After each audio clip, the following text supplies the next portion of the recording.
আজ বানাবো পেঁপে আর কুলেখাড়া শাক দিয়ে মুগ ডাল। এখানে আমি কিছু কুলেখাড়া শাক নিয়ে নিয়েছি। কুলেখাড়া শাকে কিন্তু কাঁটা থাকে, তাই কাঁটাগুলো ছাড়িয়ে আর ডাঁটিগুলো ফেলে দিয়ে শুধু আগাগুলো নিয়ে নিয়েছি কচি দেখে। এরপর আমি এখানে মুগ ডাল নিয়ে নিয়েছি। ডালটা ভালো করে ভেজে নেব। একটু হালকা লাল লাল হলে তারপর এখানে উষ্ণ গরম জল দেব। একটু লাল লাল হলে ডালটা কিন্তু আলাদা সেন্ট বের হয়। আর এখানে আমি পেঁপেটা কেটে নিয়েছি একটু লম্বা লম্বা করে, আর কুলেখাড়া শাকটাও কেটে নিয়েছি, একটু ছোটো ছোটো করে কুচিয়ে নিয়েছি। এরপরে ডালটা যখন আধা ফুটে আসবে তখন আমি এখানে পেঁপেগুলো দিয়ে দেবো।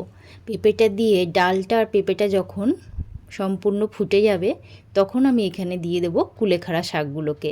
এগুলোকে দিয়ে একটু নেড়েচেড়ে তারপর এখানে আমি দিয়ে দেবো স্বাদ মতো লবণ, আর দিয়ে দেবো এখানে হলুদ। এগুলোকে দিয়ে তারপর আমি ডালের কাটা দেব।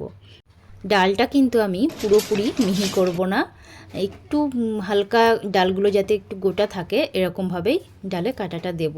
এরপর আমি এখানে ফোড়ন দিয়ে দেব বেশি করে রসুন, গোটা জিরে আর কয়েকটা কাঁচা লঙ্কা।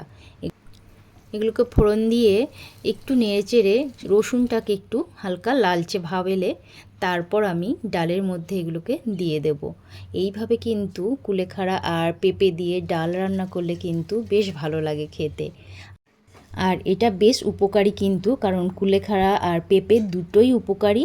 এইভাবে রান্না করে বাচ্চাদেরকে কিন্তু খাওয়ালেও বেশ ভালো উপকার পাওয়া যায়, কারণ আমার বাচ্চারা কিন্তু সবজি খেতে চায় না, তাই এইভাবে ডালের সাথে মিশিয়ে দিলে, যেহেতু ওদের ডাল প্রিয়, তাই ওরা চটপট খেয়ে নেয়। তো কেমন লাগলো আজকের রেসিপি? টাটা।